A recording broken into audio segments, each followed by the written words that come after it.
Hey everyone! So today I am here to review the MAC Studio Waterweight SPF 30 foundation. It retails for $33 US, $39.50 in Canada. It contains an ounce or 30 milliliters of product and it is available in 25 shades. It is said to be a foundation that delivers color in an ultra fluid, thin, elastic gel serum formula. Now before we get into the review, we should note that my skin type is dry, extremely, usually, to mildly dry depending on the day or season, and I only sometimes get oily on my forehead and nose area. The packaging is a sleek frosted glass bottle with a dropper style applicator that disperses the product easily, and it's also very convenient as it gives you full control over how much product you're actually using. The formula is a thin liquid consistency, as all these serum foundations tend to be, which feels very lightweight and smooth on the skin. And serum foundations really help blur pores, fine lines, and imperfections. The finish is very natural, it's not satin, it's not dewy. It really leaves your skin looking like perfected skin.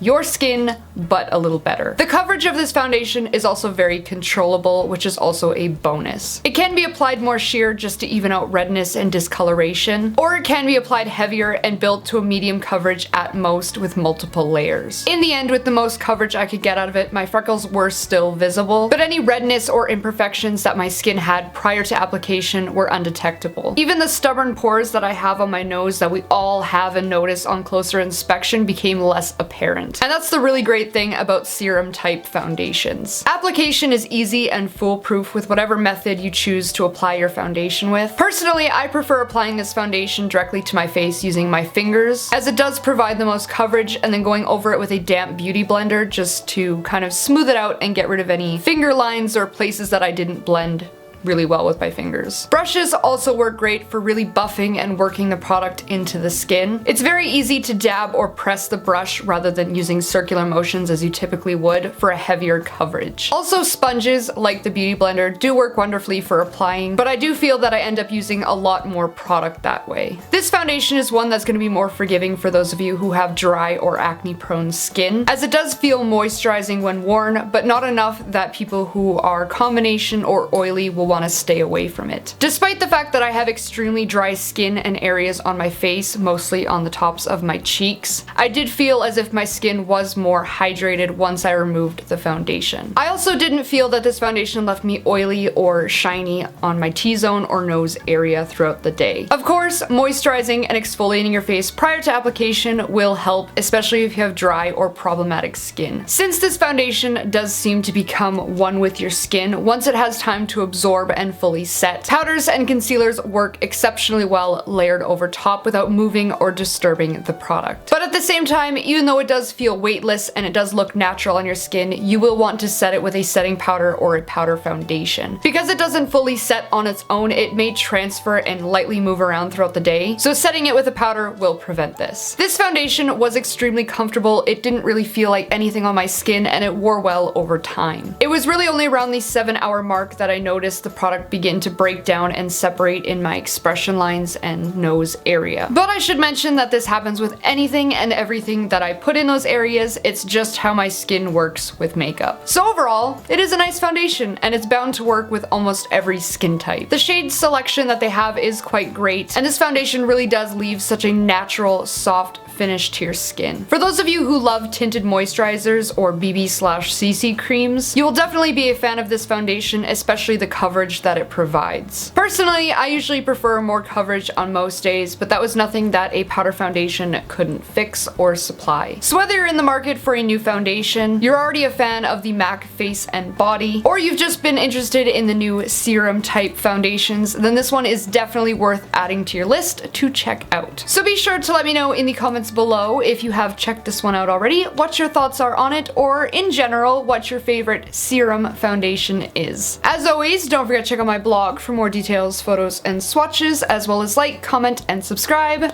to show your support. If you'd like to give me a follow, I will have all of my social media listed here, as well as down in the description. As I always say, I hope you found this review helpful, and I hope that you're all having a fantastic day, and thank you so much for watching.